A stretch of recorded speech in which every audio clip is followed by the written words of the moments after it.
Hi, everybody. Welcome to the 8th annual HaasX, which is our version of TEDx, and of course, far better. My name is Kellie McElhaney, and I'll be your MC for the day. I've been at Haas since 2002 on the faculty. I have two areas of expertise. The first is corporate social responsibility. I founded the Center for Responsible Business in 2003. My current area is equity fluent leadership, focusing on diversity, equity, and inclusion. And in 2017, I founded our Center for Equity, Gender, and Leadership. But today is not about me. Today we have 5 amazing alums who are first and foremost displaying an incredible amount of our defining principle, beyond yourself, and really adapting to today's world. They are coming in remotely on Zoom. Really excited to have them. Just a couple of thoughts. Give us a bit of a maze of grace because we are navigating the brave new world, as you all are. Some of us may look down from time to time to our notes, but we know you'll give us a lot of flexibility and grace because you are our Haas family. So without further ado, I'm going to introduce our first speaker, who is Shea. Ian comes to us from New York City and a hotel room. I'll let him tell you that story. The title of his talk is A Culture of Emotional Well-Being. Ian earned his MBA from our Berkeley Columbia MBA program in 2007. He's the founder and CEO of a company called I Am Human. I Am Human works with organizations to implement actionable and measurable cultural initiatives that support the emotional well-being of their employees. Could anything be more timely than this? Prior to I Am Human, Ian founded Maestro Market, a marketplace for experts. Before that, he ran Replay TV, a successful brand of DVR systems. He sold that to DirecTV in 2008. He began his career on Wall Street in the investment banking industry. Without further ado, Ian, A Culture of Emotional Well-Being. Over to you, Ian. Thank you very much for the kind introduction, Kellie. I'm excited to be here, and greetings, everyone. I had originally planned on giving this talk from my home in San Francisco, but that is not the case. I am currently speaking to you from room 1905 in the Hotel Sheraton Tribeca in New York City. I came to New York about a month ago, which was originally going to be a week-long trip for work. I then developed symptoms of the coronavirus and have been self-quarantining in this room ever since. I'm happy to report that I feel much better, have my energy back, and I think I'm going to be back to normal in the next week or two. So physically, I'm okay. This evening, what I'd like to talk to you about were some of the mental challenges, because in many respects, the mental challenges for me were far more difficult than the physical ones. Each night, as I was going to bed, I found myself craving some certainty, some answers, some comfort. And the way I would try and do that is I would grab my phone. In the past, I could do that by checking out a score of a favorite team or reading a text from a friend that would make me feel good or that would make me laugh. But now, as I reached for the phone and picked it up, there was none of that there. What I was getting was a never-ending stream of negativity. And what that resulted in is, as I fell asleep, I was going to bed with a little bit of nervousness, with a little bit of anxiety, and with a little bit of worry. When I woke up the next day, I would do the exact same thing again. So before I would even put my feet on the ground and sit up, I was already in this downward negative spiral of emotions.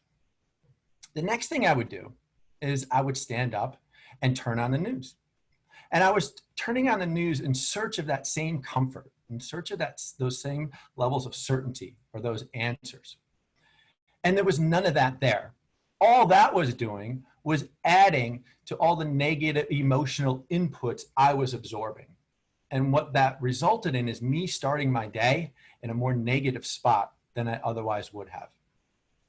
And here is what that translated into on an emotional level. I found myself irritable for the first time. I was angry. I was getting pissed. One of my dearest friends called me just to check in.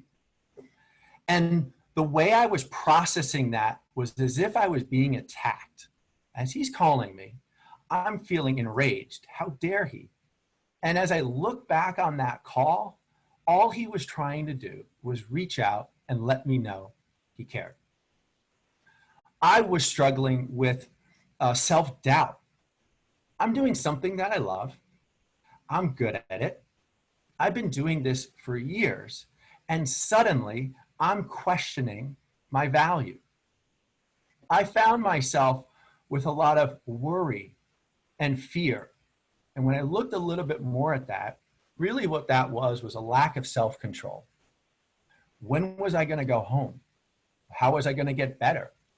Were they going to shut down this hotel in New York City that I'm getting shelter at? And each day, there was this continual record of question after question after question, none of which were answerable. But what that resulted in was this little murmur of worry and fear that was exhausting. This experience was the perfect playground for my deepest insecurities and fears to get legs and run. And where I would normally self-care, or where I would normally pacify some of those feelings, like going for a spin or a yoga or having lunch with a friend, none of those were there. I just had to sit with them. And this is my work. This is what I do for a living. I teach life moments for a living, and I'm in the middle of my own life moment, and I need help. It was not any easier.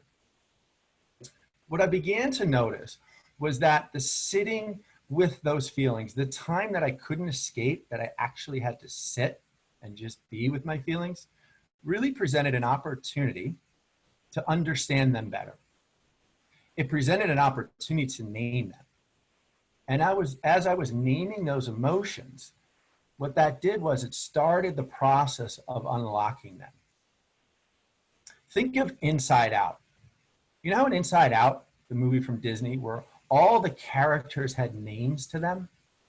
The more I was able to name them and understand them, the less power that they had on me.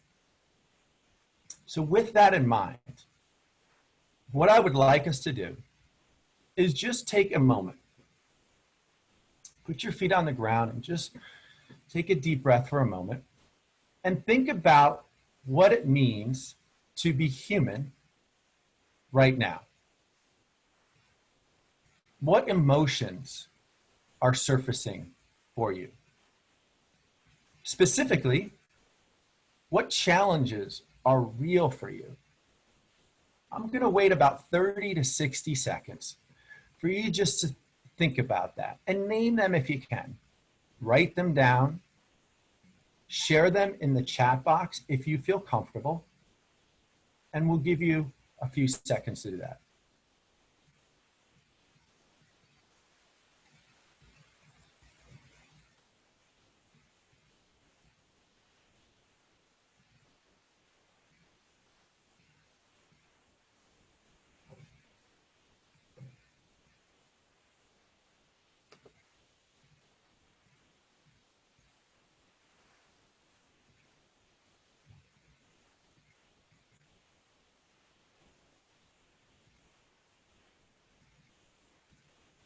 Antsy, anxious, feelings that I felt and still feel today.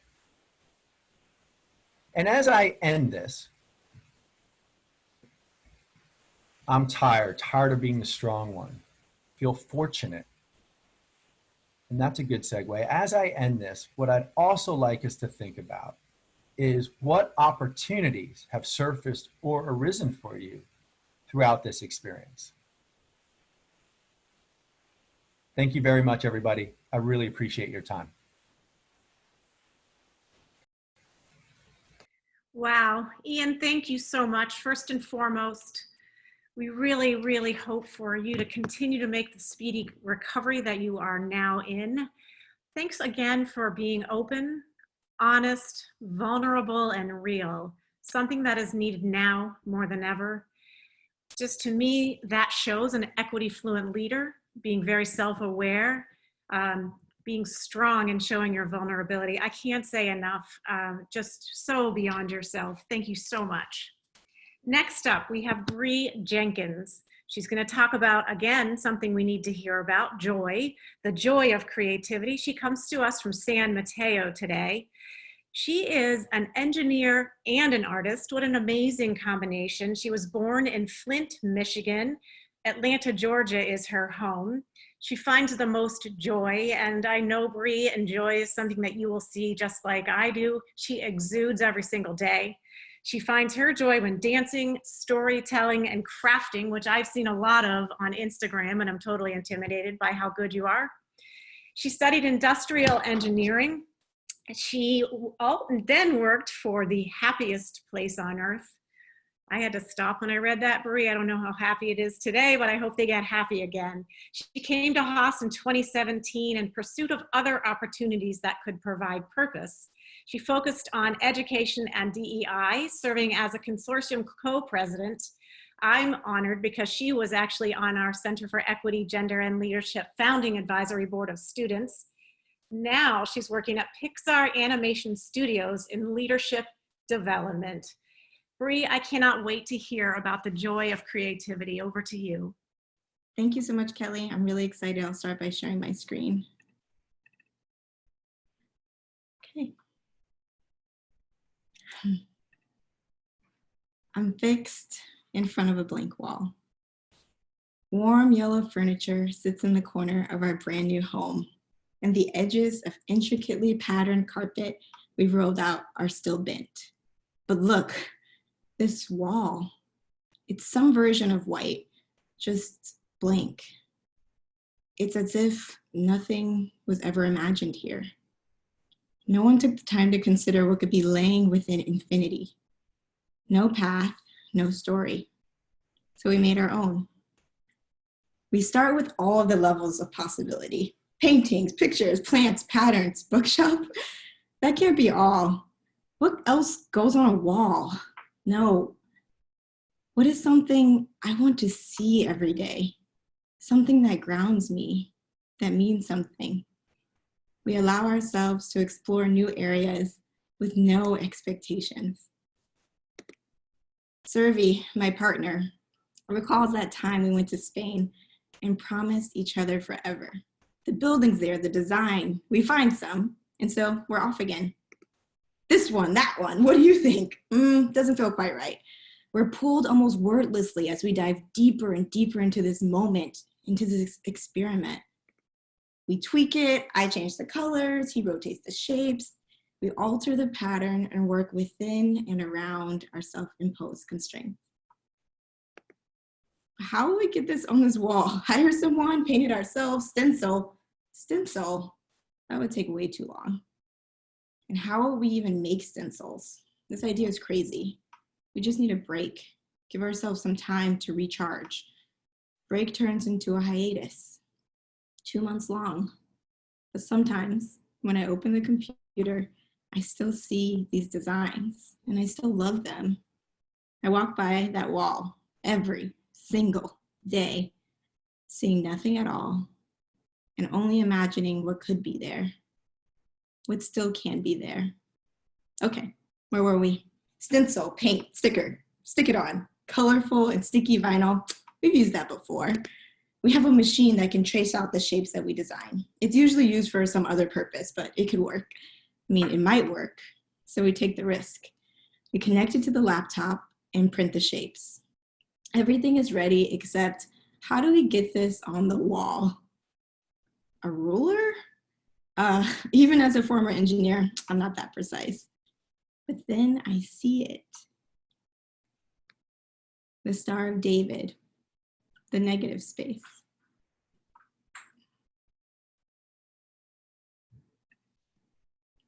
There's this thing that happens when I'm creative. My focus narrows, my heart slows, and my mind opens. I could be cooking something new or salsa dancing with someone for the very first time. Either way, I am fully present and just filled with joy.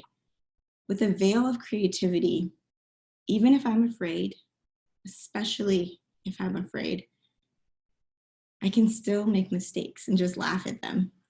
There's no intention to be perfect, just to explore. The practice of creativity is not only in service to myself, it can also be for others. I mean, there's no one perfect way to design the schedule for a cruise ship dry dock, as I learned during my time as an industrial engineer at Disney. During the 6-week rehabilitation and construction of the ship, you have to be flexible, to be prepared for the unexpected. And the same goes with opening a brand new elementary school as someone who was new to the field.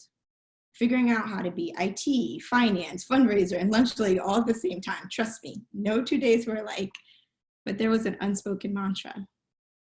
Allow yourself to explore new areas with no expectation. And people believe that. Well, more like little people, the children. They've never seen the roadmap and wouldn't know how to read one even if they had. Everything was and is possible for them. They have yet to be judged, to be told that their inventions are wrong, to be suffocated by doubt and fear. In short, they have yet to grow up. So it's no wonder why at Haas we have this course. It's called Creativity Lab. We crave the space to play, to exist without boundaries. So we made it ourselves. For the first time in what felt like forever, I was called to re-engage with the moment. And I did so many silly things in that class, and so did everyone else. We were on this journey and we didn't know exactly where we were going. So we wandered aimlessly, we drew blindfolded or wrote poetry. The final exhibition for this class just happened to be in my second year, right before graduation. And this modern cement-covered room that's Innovation Lab, this time it was filled with color. And watching one of the final projects from my friend, I felt my eyes just welling with tears. Haasi after Haasi came on the screen, singing alongside to Dean's song. They were mouthing words like, "Do you have the time to slowly warm?" Images with different materials kept flashing through the screen, and it was just enchanting how this personal project could bind us all in creativity. Because of that experience, I felt bold. Moving to San Mateo to start a new life and into a home I yearned to express and collaborate, but I needed a visual reminder of the freedom I feel when I create, the calm, the ability to give life to new things. And I had this huge blank wall. Well, it used to be blank.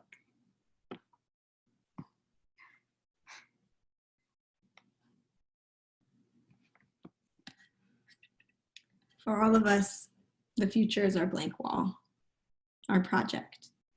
Don't forget your power to explore and carefully carve out that time for yourself and for your family. I mean, the unknown we're currently facing is so uncomfortable. This time, there's not even a status quo to question. So we do the only thing that we have control over right now. We open a box that many of us have sealed off, maybe even since childhood. I can just see you now capturing these moments with a drawing, a photograph, writing a song, or designing a mask, whatever your gift is. And I know you have one. So I am so curious. What does creativity mean for you? Thank you.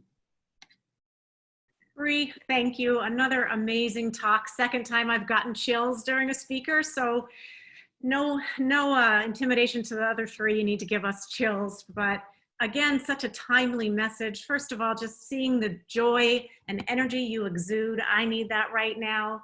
You can tell why I was intimidated by looking at her art. Now I see where it was going on Instagram.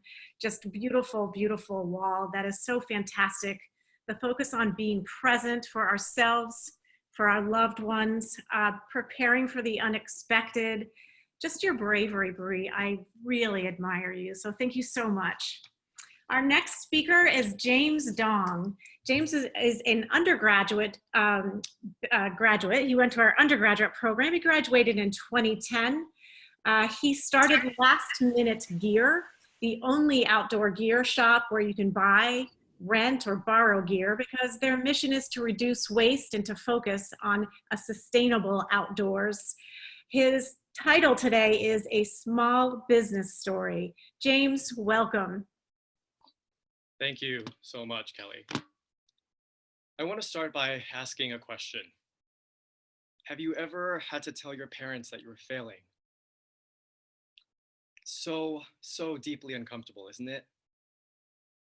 That's the exact talk that I had with my parents because my small business, Last Minute Gear, might not survive this pandemic. My dad said something really interesting. He said, how could you have been in business for 5 years and not have enough cash to go just a few months? Parents, right? Was he right? The more I thought about it, the more I realized no. Because see, if the largest companies with decades of operational history and startups with millions of dollars in funding can't survive, then is it any wonder that I'm struggling? My talk today is about access to capital and just how different that looks between a small business and everyone else. See, there are people that will say the way it looks is fine. Small businesses don't need that capital. They're just brick and mortar businesses not doing anything to change the world. But most of the brands that we know, from Starbucks to Whole Foods, started out as single brick and mortars. What small business doesn't want to be huge one day? Just because today we're in a moment in history where we come out of the gate with these huge market sizes doesn't mean that that's always been true. People might say, okay, fine, but that's true today, James. Today, we do want big market sizes, tech scalability, low asset costs. We do not want brick and mortar. But even there are exceptions, right? We're also in a moment of single product, direct-to-consumer companies with everything from razor blades to pants to mattresses and shoes and exercise machines blowing way past brick and mortar right into full-blown manufacturing. Look, I'm not here today to talk these differences with you because these differences do exist. But maybe the differences between a small business and other types of business isn't so big to justify the huge discrepancy in access to capital. Because we keep saying that it's the small businesses that are the backbone of American society. Think about it.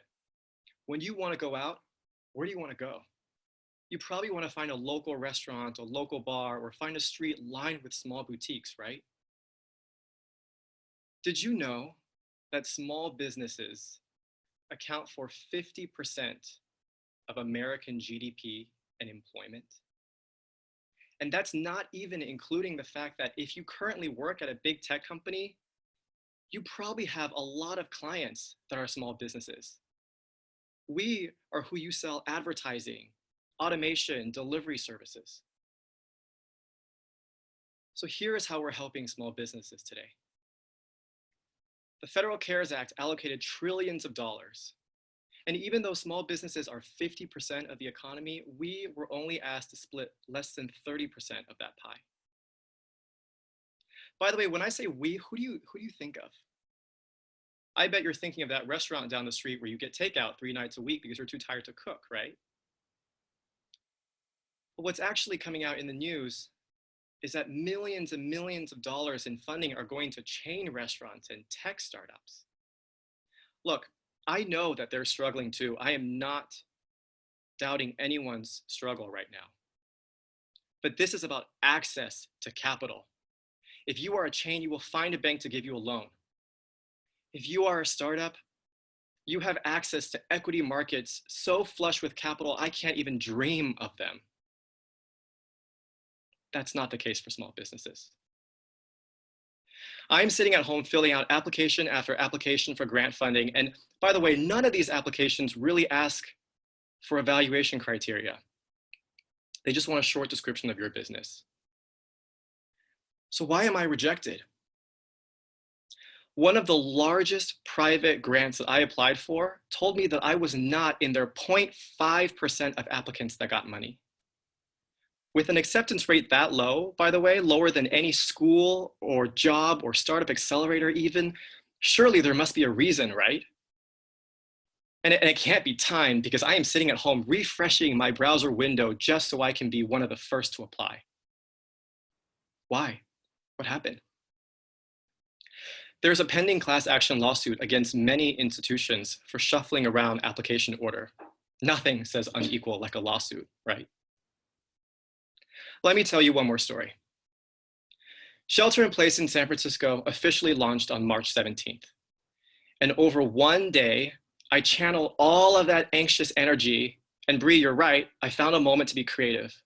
I built this website, giftcardsforsmallbusinesses.com.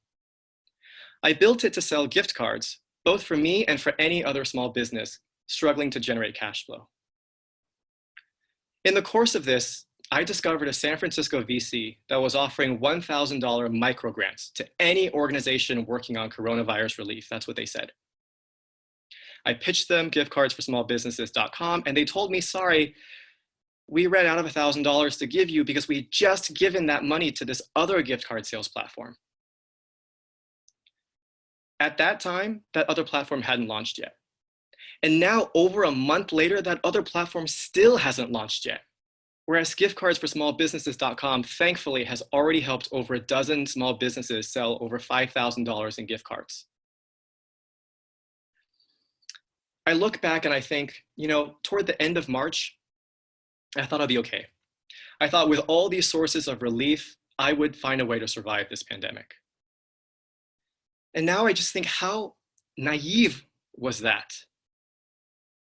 Because it just seems to me now that every time someone is saying there's money there and here's your share, and every time I grab it, all I get is thin air. The money is not enough. It's not equitably distributed. I have no idea what the criteria to getting it are. And apparently, even when I meet the criteria, somehow I'm not being considered. This fight for scraps, by the way, is what access to small business capital always looks like. The crazy thing is that now we are in a pandemic, and I am still locked in a contest for survival with my fellow small business owners, all of whom are equally deserving of that money. This is why we need change. We need to change what access to capital for small businesses looks like. We need to find a way to make investors care about small businesses. We don't even have to be the most attractive investment option. You might say that's hard, but look, if we can find a way to make subprime mortgage-backed securities look good, we can find a way to make that neighborhood business down the street trying to make an honest day's living look good too. I don't have a great answer for you, but this is a Zoom full of really smart people, and I believe in the ability of Haas to innovate. We're Haas'em, right? Danelle is going to drop my contact information in the chat, because if you want to brainstorm this, I would be happy to. Here are some places to start. Check out crowd investment platforms like WeFund or Seed Invest, or alternative VCs like Indie.vc or New Media Ventures. And if you want to do something today, sitting at home in a very small way to help the access to capital problem for small businesses, I encourage you, and Danelle will drop a link, check out giftcardsforsmallbusinesses.com. Because at the end of this crisis and every other crisis that comes, it's going to be us, the small businesses, that are supporting the economy and really enriching your world. Thank you so much. James, more chills. As a mom, there is no way that your father at all views you as a failure. Nothing but brave, giving beyond yourself, really seeing the problems that our society has had, continues to have, and looking to challenge that status quo for change. Again, very near and dear to my heart, I and my team at the Center for Equity, Gender, and Leadership are in the process of writing about a sustainable and equitable recovery, which is exactly what you're doing. Please do look at chat. Please do go on and support www.giftcardsforsmallbusinesses.com. James, thank you so much. Really, really appreciate all that you're doing. Awesome, for sure. Our next speaker is Chris Giles. Chris, I don't know how I'm going to read your bio. It is so long and just very, very decorated. He's going to talk to us today about sports as a service, the future of sports and entertainment memberships. As the daughter of an NFL player, I can't wait to hear this. He is the founder and CEO of Greenfield Sports Group. It's a startup that has developed the first service-based ticketing platform. He's credited with creating the first sports as a service subscription membership at the Oakland A's called A's Access. He served as the chief operating officer for the Oakland A's. He was responsible for managing all strategy and business functions for the club. His revolutionary model, A's Access, nearly tripled the club's membership. I think Cal Bears would love to hire you right now.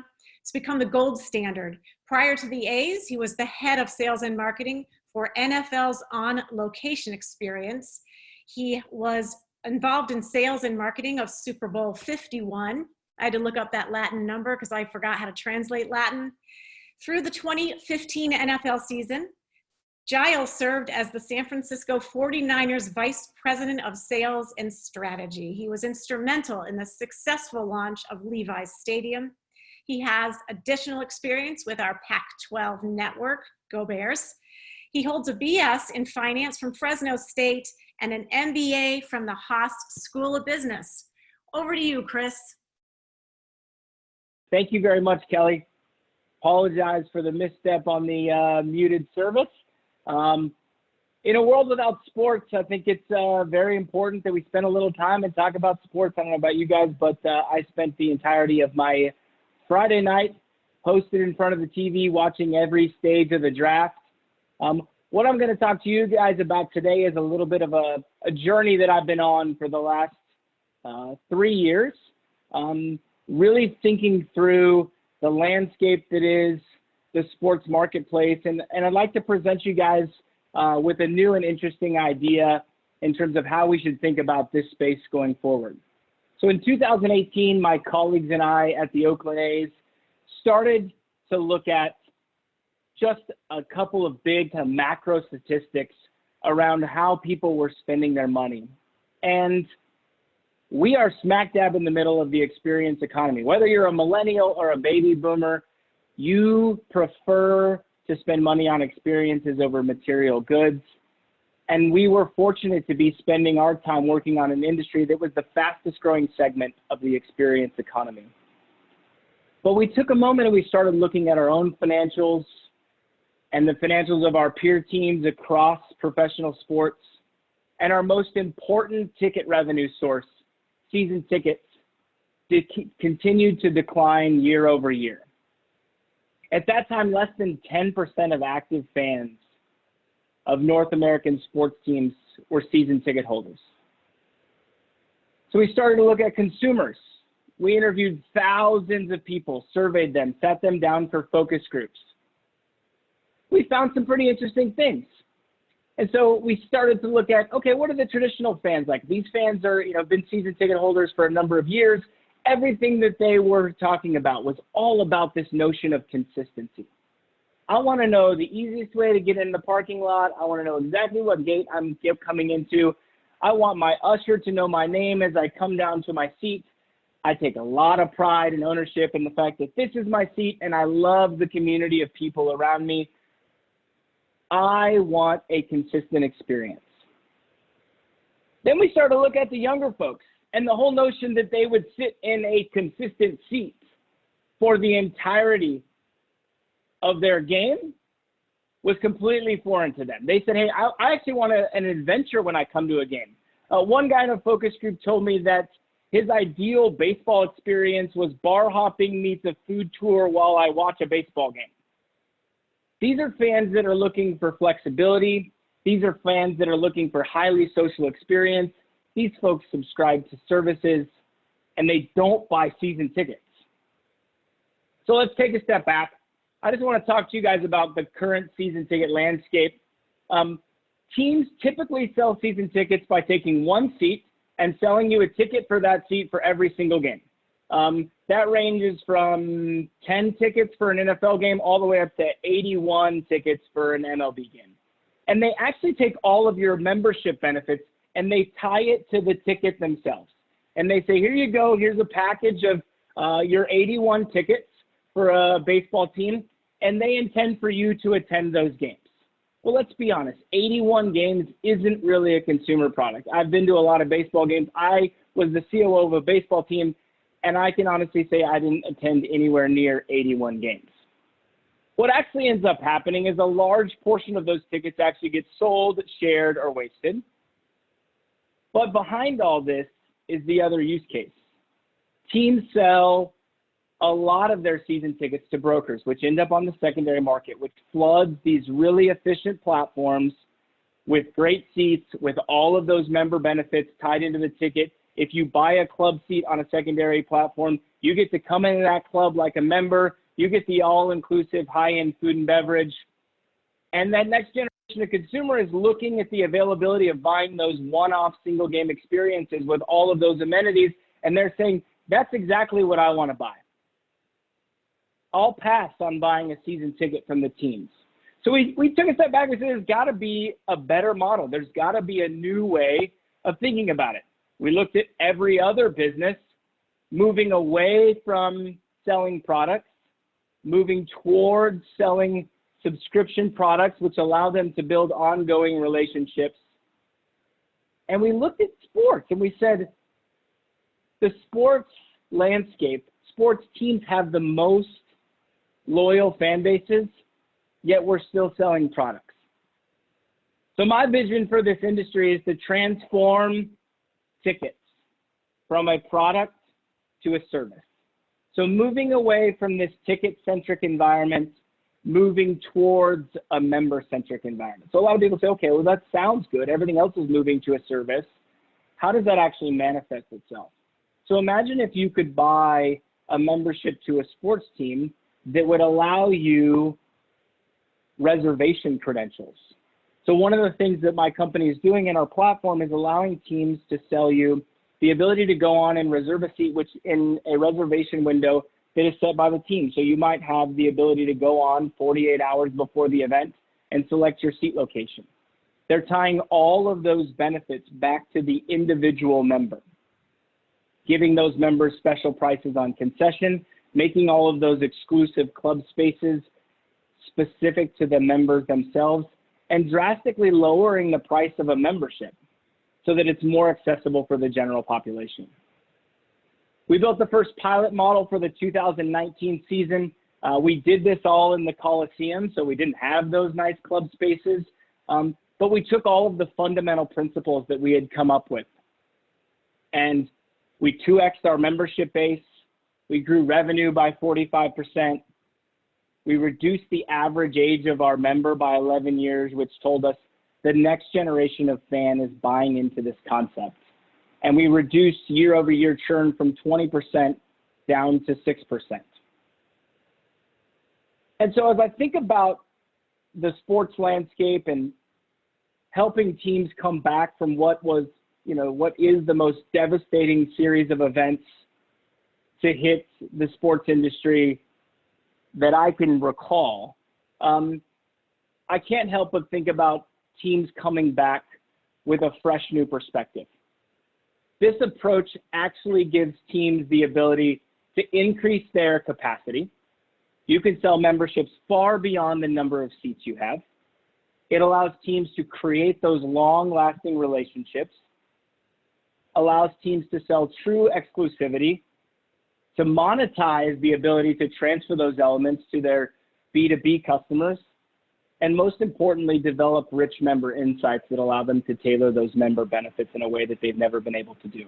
And as I think back at my, on my experience at Haas, this whole notion of challenging the status quo really came through. And I hope when we all come back from this, that you guys are able to experience sports as a service. Thank you guys very much. Chris, thank you. Again, as a sports fan, I'm missing it too. I think a lot of us are missing a lot of experiences right now. How fantastic of you to look at the trends, to innovate, again, to question that status quo. Your subscription model makes me think a little bit about my students in class. I'm sure they want to bar hop during class as well, so I needed to focus on you and not them. Really just lovely metrics. I'm sure your professors who are helping teach us about monetization are so proud of you. Just really think this is something of the future and love it. Go Bears, because I think the Bears really need to come and work with you, or hey, why don't you go work with the Bears? Next up, and I'm so sad to say last speaker, it's gone so fast for me. Her name is Talia Caldwell. She's going to talk about how joy cannot be quantified. She also has a wonderful background. She is a writer, a speaker, and a professional basketball player with the WNBA. She told us that the city in which she's from, Los Angeles, is the best city. I don't know, I'm gonna have to disagree. I'm a big Oakland fan. She came from LA. On the court, she played, at UC Berkeley, played basketball. Listen to this.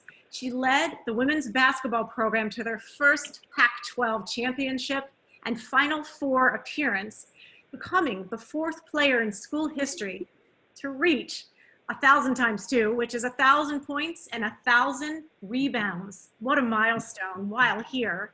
After graduating in 2013, she went with the WNBA. She's played all over Europe, China, Russia, Puerto Rico, Israel, Spain, Greece, and Poland. To travel again, missing that. Also earning training camp contracts with the New York Liberty. In 2017, she founded 5fifthsculture.com, where she highlights and critiques important moments in our everyday news cycle and pop culture. Love this. Most notably, she wrote for the New York Times, publishing her piece, Why the WNBA Loved Kobe Bryant. Chills. She's currently venturing into TV script writing and looks forward to taking over Hollywood, which I have no doubt you're going to do. Talia, welcome. Thank you so much. I love giving talks just for the intros alone. It's always a good confidence boost, which we all need from time to time. Okay, so December 2016. Life is going as perfect as I could plan it. Basketball is going amazing. I'm feeling physically great. I'm getting paid to go around the world and do a game that I love. Personally, my family and friends are healthy and happy. I'm having fun. I even have a little crush. My heart is even happy. You couldn't have written a better story. So 3 days before Christmas, I'm in Tel Aviv, Israel, getting ready for a really big game. The night of the game, I'm super psyched, ready. 10 minutes in, my teammates give me the ball. I drive to the basket, and as I jump to go up for the basket, I get fouled. And as I fall, my leg reaches down and it slips on a decal. Everyone's face in the crowd is grimacing. The opposing team, my teammates, I'm looking at their faces and I know it's not good. Your leg should not violently buckle. Adrenaline's kicking in, so I'm not freaking out yet. But a couple hours later, I'm in my room, 8,000 miles away from home by myself, no family and friends. And I start to freak out. I had worked so hard. For the past 3 years, I had sacrificed so much physically and mentally to do the game that I love, to perfect my craft. And here it was all taken away. I didn't know what this would mean for my future career implications. I didn't know if I'd ever have another chance again. All gone in an instant. To paint a picture of my passion, just the week before, I had broke down crying in a team meeting when I felt like my teammates weren't giving it their all. I explained to them how I wasn't playing basketball for money, for fame, and I truly wasn't. Because at that moment, I realized there is no dollar sign to make up for missed Thanksgiving, Christmas. I missed a grandparent's funeral, a best friend wedding, and all of the seemingly small moments that aren't remarkable day to day. When you don't have them, you're piecing the memories together. That's where I was, and all of this was now gone. So, being the kind of person I am, when things aren't going right, try to fix it. Preparing for the worst, I say, okay, if you are out for a long amount of time, what are you going to do? So I was thinking of certain interests I have and what I love, and first thing I thought about was the NBA. I then thought about, well, what if I write an NBA book? You guys, I don't know why I thought of writing. I don't know why I thought of a book, but when you're desperate, you reach. So in this reaching, I thought about a name, Shea. writer for The Ringer. I'd been following him for quite a while. I loved his style and his voice, but more importantly, his Twitter feed really resonated with me. He talked about hip hop, the NBA, took selfies of his dog and 2 a.m. Taco Bell runs. I mean, this was my kind of guy. Most importantly, I saw his heart. He would raise a couple of $100 out of his own pocket to give to someone who just couldn't pay a light bill. I tweeted him, not knowing if he would see it, and instantly he responded saying, yes, you can ask me a question. I email him, and you guys, I am probably spiraling at this moment, emotionally dumping so much on him, giving him my entire life before then, what I do, and what had just happened the past couple hours, and where I was, and why I was emailing him. Within a couple of moments, he replied. And what he said in the first sentence changed my life forever. I will never forget it. I quote, "Sorry about your ligaments, homie." It was hilarious. Here I am with a possibly career-ending injury, talking to a stranger, and he replies with, "Sorry about your ligaments, homie." It did several things. First, he said, homie, we were friends. I needed that. I felt it. The next thing, he offered genuine condolences. I really felt that in his message. He continued to come to my level because misery loves company and sometimes needs it. He talked about how in 2010, he tore his MCL playing basketball. And he was so sad that he just sat on the sofa for 8 months eating cheesesteaks. This also made me feel better. Why? Because I knew that in my rehab, I could do better than 8 months of just eating cheesesteaks. I would be okay. Fast forward 3 months, I'm recovering from surgery at the hands of Dr. Neil Elatrosh at Kerlin Jobe Clinic, who I am forever grateful for. But I just wasn't myself. I was sad, I wasn't eating, I was going through so much. You have to understand my career is my body. There's a limited expiration date I have. I didn't know if I'd have another chance again. My present opportunities and my income and livelihood were gone. Future contracts and opportunities that I was working towards, I've been building my entire life and were so close, were all gone in an instant from something I couldn't control. And mind you, it was such a violent injury that I had real trauma for it. I kept replaying it over and over again and blaming myself and trying to figure out how I could have fixed it. So one day I go to Coffee Bean and I have a real crossroads moment. Also, I'll note that I went to Coffee Bean rather than Pete's because in LA, Coffee Bean is much better. So I'm sitting there and everything just seems to be going wrong. Personally, my heart is also broken because, let me just give you a word of advice. If you're crushing on somebody and talking to them, please do not ghost them while they are on crutches. That's where I was. I had nothing. I was so sad. But I told myself, Talia, you aren't yourself. You need to do something. If you want to live, you need to make a change. So I started thinking, what makes you laugh? What makes you happy? And I was thinking of all of the content that I read and what I like, and I wasn't seeing things tailored to me. So I said, be the content you want to see in the world. This moment was pivotal. It was the first moment that I was selfish with my healing and selfish with my future. My biggest downfall as an athlete, I always heard this growing up, was, Talia, you're not selfish enough. It was everyone else first, then me, which technically isn't an issue, but every once in a while, it's important for you to shine and for you to allow the spotlight to go on yourself. I don't know if because I didn't have teammates, I didn't have coworkers, that it was just me and my laptop, that I felt like I could, just hog the metaphorical basketball a la James Harden, the basketball being my laptop. So I started going. The next thing I told myself gave me the biggest freedom. I wasn't going to keep score. I was writing for writing's sake. I would publish it online to keep myself accountable, but I genuinely did not care if someone ever read a word that I wrote. This was for me. Now, why is this important? Well, when I was in quarantine these past 3 weeks and thinking about this talk, I was wondering why I'm at such stillness and still happy. Well, like when I was a child, whenever I ventured into something, it's because I genuinely wanted to do it. And what made me happy was just getting better at it for self's sake. It wasn't for anything else. Didn't even have goals to it. It was just doing it because it brought me joy. And I realized around middle school, this changes. We start quantifying every single thing. We start telling people that there's this imaginary success pie. that if you don't grab your slice, someone else will. That there's a limited number of dreams realized.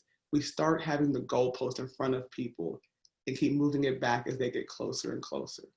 And I actually thrived in this. I was competitive. I wanted to do it. But I also suffered from performance anxiety and comparing myself and not thinking I was good enough. Total paralysis by analysis.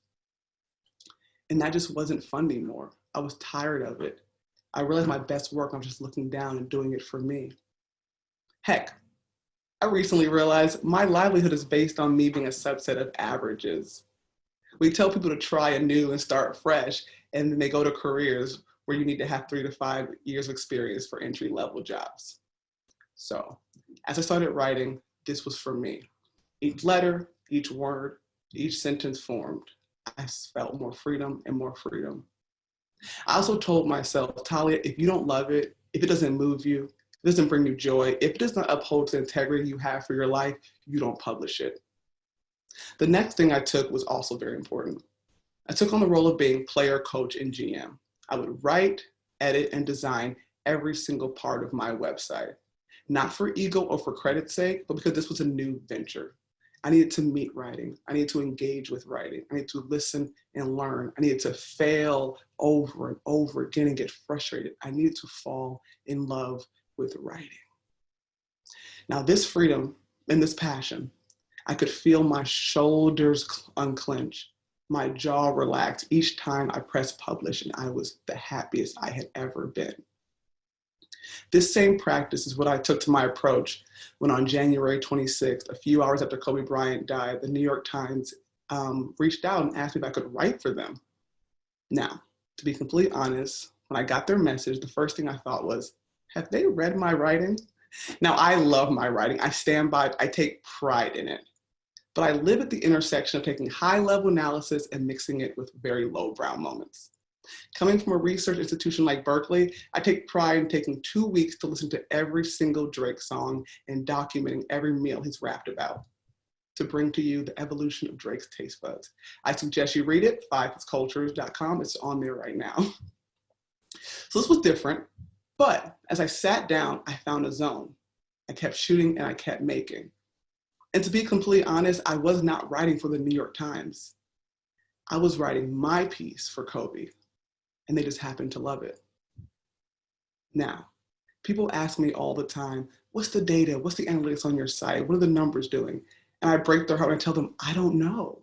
I really can't tell you. It's there, but I don't look at it. That's not why I do what I do. I genuinely do not care. And that's such freedom.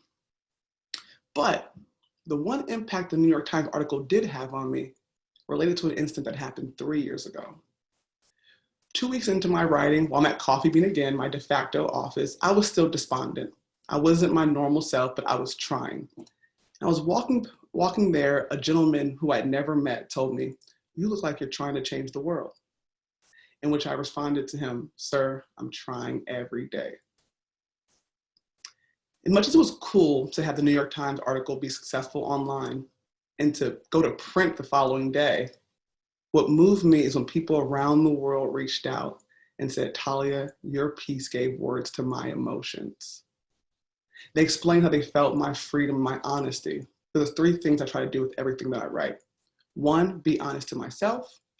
2, be honest to the piece and the subject. And 3, be honest about not knowing. People felt this. People felt my joy, my pain, my honesty. And my freedom and my joy, giving others the permission to do the same, is the biggest benefit I could ever have. The biggest benefit I could ever have. And that's why I realized joy cannot be quantified. And that's what makes me happiest. Thank you. Talia, again, I'm ending with chills. Your joy, your happiness, your smile, so contagious. Kind of have a girl crush on you. Don't tell whoever you have a crush on. I don't want to get anybody mad. I'm thinking of a mutual friend we have, Sharman Smith, who's the coach of Cal Bears women basketball, also coached Talia, and how proud I can see her smile right now. I was listening to Drake this morning on Peloton, so that worked. You kind of lost me for a moment on cheese, steak, and pie because I've been COVID eating. But I have no doubt you're going to take over LA, California, United States, which I would love right now, and the world. Such a great, great storyteller. You're real, you're fearless. I always wondered what pro athletes and college athletes are thinking down there. Just thank you so, so much. Really appreciate it. Wow. I hope you got chills. I hope you took away the contagious smiles, the joy, the bravery, the folks who saw problems out there and looked for creative ways to solve them. I would like all the speakers to come back on right now, see your beautiful faces, and again, your just love for Haas, passion for what you do. Some of the themes I took away here, besides what I've already talked about, just the openness, the vulnerability, the realness, such traits of admired leaders and leaders that we need to see more than ever in the world right now, even on Zoom. It's amazing that it comes through this screen here. The time for self, the need for that, embracing discomfort, looking beyond yourself and seeing how you can serve somebody other than yourself, a true hallmark of Haas. I know the Haas family who's out there, the friends of the Haas family are so amazingly proud at our colleagues. In closing, I want to thank you so much for coming out on a sunny Saturday afternoon for this special HaasX. Told you it was better than TEDx. That's how Haas does things. Really glad that we pressed forward. Tenny fearlessly led us forward since we had all these changes and pivots. It was fantastic. I kind of do wish, though, that we could go out on the courtyard right now at Haas, have a glass of wine, a beer. I think Chris said he's already having a beer, so I'm sure I resonate with that, Chris. I want to be there with you. Wish we could share a handshake, even a hug. I really hope we can do that someday soon. I promised Tenny that I would end on a few notes. We value your support and your connection to Berkeley Haas. These times are tough. Couple of requests. Hire Haas. I've talked to 3 students in the past day who have had their internships rescinded. If you have any ability to help the students, the graduates, the folks who had internships, please do right now. You could email any opportunities to jobs@haas.berkeley.edu. Number 2, please remain engaged and active with your local networks, attend local alumni events. Again, offer and share expertise. I've seen so many Haas alums reach out to current students on LinkedIn, say, look, I went through 2008, I survived, you can survive, please reach out. Come back and speak at any class, including mine, The Value of Equity Fluent Leadership. Lean into the power of one. Finally, number 3, I know this is a tough message to receive right now in the economy the way it is, but do make your annual gift if you possibly can to Haas by June 30th. That's coming right up. Although I don't know if it's April, May, June, July yet. The Haas Fund not only helps Haas students and strengthens the school's reputation because you're helping these amazing students like you're seeing here in our alums, but the Haas Fund also helps to strengthen the alumni network, which you as alums utilize, benefit from every day, like I hope you did today. I donate to Haas. I welcome you to join me. And thanks again for joining us. I have to give a huge shout out to Tenny and her team. I gotta say, if she were in the auditorium right now, she'd be blushing. So again, huge shout out to Tenny and her team. Woot woot, I saw that come across the chat. We look forward to seeing you on campus, hopefully in the nearest future that we can find ourselves in. And I'm gonna end by saying, I hope you're safe and healthy. And go Bears. Thank you so much. Yeah. Bye, Go Bears. everyone. Thank Enjoy your you. Saturday. Thank you. Thank you. Bye. Thank you. Great job. Thank you, guys.